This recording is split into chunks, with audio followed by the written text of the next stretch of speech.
Welcome back to another episode of WaterparkRanger, so let's play Harry Potter and the Chamber of Secrets. In the last episode, we got Expelliarmus and our Nimbus 2000, and this episode starts off with last episode's house points that we earned. Gryffindor.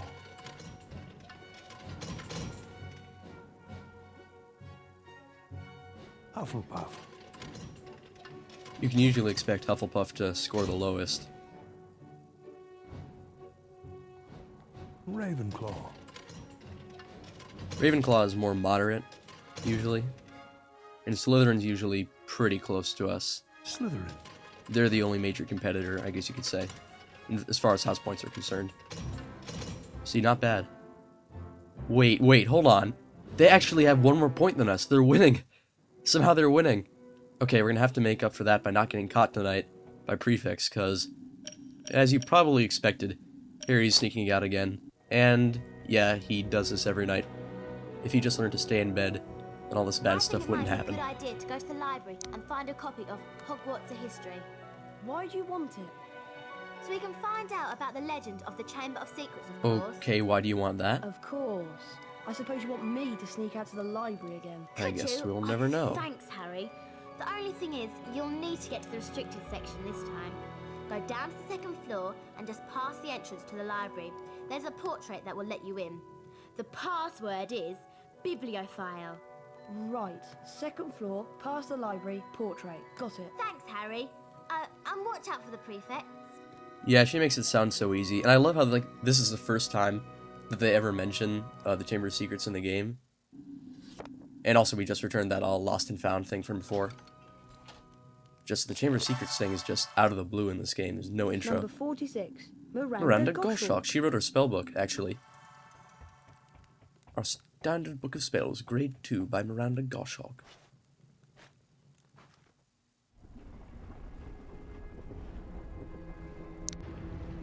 Basically, we're going back to the library on the second floor. It's the same thing we did the night when we saved Neville from the Tapestry. The library is going to be the place where we are going on these early nights.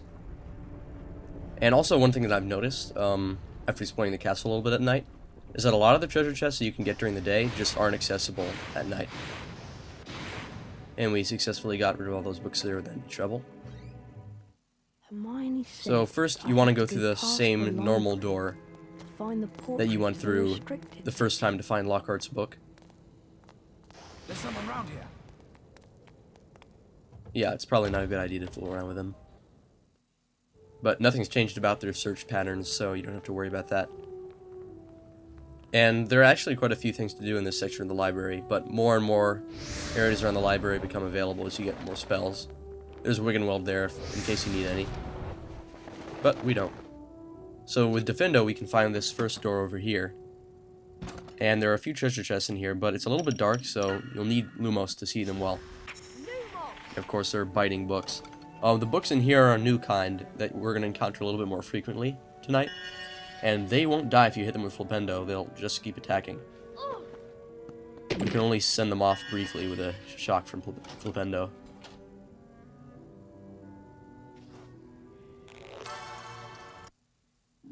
Number 11. Herpo the Foul. First known creator of the Basilisk. Ooh, foreshadowing.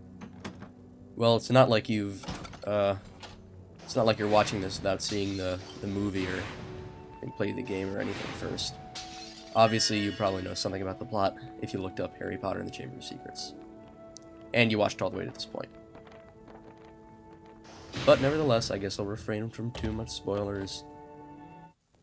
Hermione said I had to go past Okay, the so library now you want to go through this find the door. portrait And this to is the a much more restricted difficult sneaking section. section. Somewhere around here is a portrait. Not only is it very, very dark, but the pattern is very difficult to read, and it's a maze, which is very inconvenient. So I'm just going to wait for this first prefect to walk by. There he is. You can shoot with Flipendo from around the corner too, and sometimes that's a good distraction method. There's someone around here. Like that. And you saw another prefect right around the corner. That will be the next problem. There he goes. Hey, you! Oh, no. You know the rules. You 20 shouldn't be house out at night. points? 20 points. No for way. Gryffindor. Usually they only take away like 5 or 10 at Hermione most. said I had to go past the line Okay, we're gonna try this again. to find the portrait to the restricted section. This is a difficult part though. It really is. I don't like it. These early prefects are just so easy to fool around because the room is so simple. But you Right. have to get to the portrait in this Somewhere room around that here Hermione is told a you about portrait. earlier, and it's not easy to find. Okay, we're gonna look around the corner like before. Usually There's they someone can't round see here. us if we're like this, but they can hear us pretty well if we shoot with Diffindo. Where did he go? Wow, he's right there. I'm not sure he... Someone round here. Wow. There's someone Oh round no. here. Okay, that was way too close.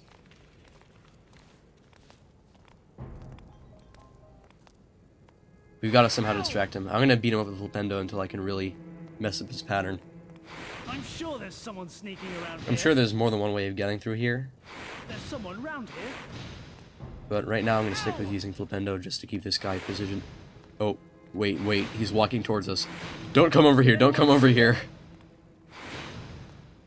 Ow! I don't want to lose another 20 house points. We'd better just stay put.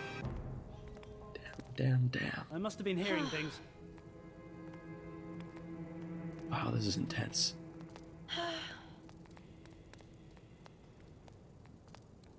Okay, I'm not so sure we can stick around here much longer.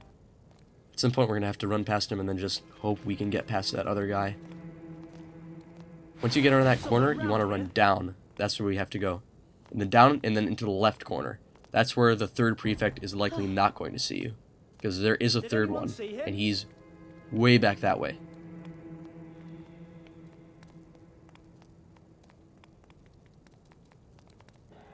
Okay. There he is. That's the first. The second is going that way. Now, into the corner, quick. The third one is right there. You can barely see us when we're in the corner. Okay, now's our chance. He's out of the way. We gotta dash by. And I thought I just hit him for good measure. Anyway, up here is the portrait. Aha, the portrait. Bibliophile. Bibliophile, huh? Like I mean? I guess that makes Harry the goody-goody and the prefects the friendly guardians. I don't know if you know what I'm talking about, but look up I am mean. Or not. Anyway, this next part here, I possibly might hate even more than the previous. Because this is the start of what might actually be the game's longest dungeon. Thinking about all the dungeons in this game. They're really not like full length, like a Zelda length, but really the amount of detail and all the stuff you have to do in this section of the game to find that Hogwarts A History book, it's pretty astounding actually. It took me so long to finish the first time I played. I mean, now it shouldn't take us too long, maybe a couple of episodes to do. But typically a dungeon in this game should only take like one episode or maybe a little bit more.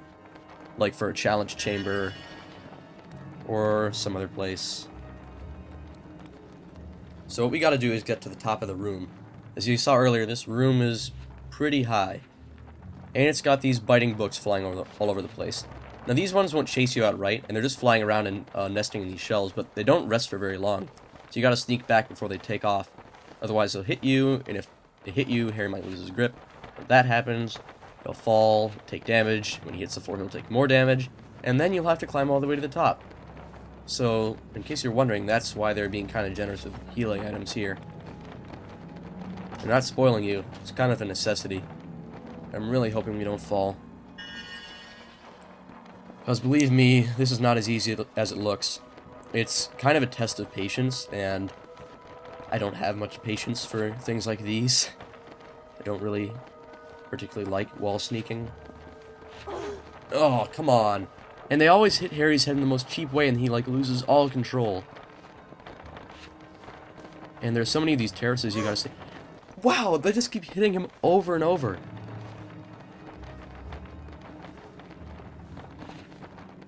These books. This doesn't make you hate reading, I don't know what will.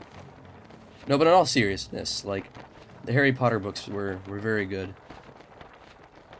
Definitely a series I enjoyed in my childhood, and followed it through all the way to the last book.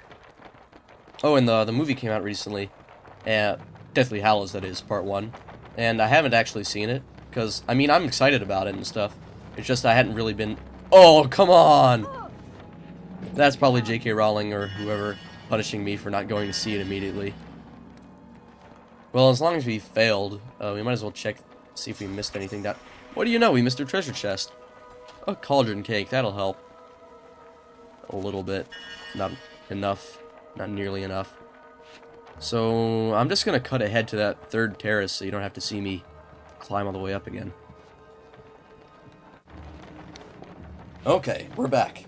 We're back for more Harry crawling across ledges with flying books on them action. Not very engrossing tagline. And yeah, if they hit any part of Harry's body, like his head, so if you think that Harry's going to sneak under it just because it's a little higher on the shelf, you're probably mistaken. This part just really takes patience and a firm grip. If at any time you let go of the A button, you have to do this all over again, so don't screw it up. As you can see, my life bar is taking a little bit of damage. I'll admit I was really impatient and reckless on the way up here, so I probably got bit a few times. I definitely got bit a few times. Very unfortunate. But I think this is the final terrace if we're lucky. Oh, anyway, back to Harry Potter and the Deathly Hallows. I haven't seen it yet, but I was planning on doing it. But it was one of those things where... Well, anytime I mention that I haven't seen it, a book comes and tries to kill Harry. You know what? Regardless, I'm just going to keep talking about it, even if a book just keeps charging Harry like so. Wow, this is ridiculous, though. But seriously. Okay, fine. Harry Potter and the Deathly Hallows. I was really planning on seeing it. And it was one of those movies that I was, like, excited about, but I didn't have to go and see it immediately. I could wait. Please! No, really? Okay, whatever. So, next episode, we're gonna go in through that door and continue looking through this massive restricted section to find Hogwarts: A History. See you then.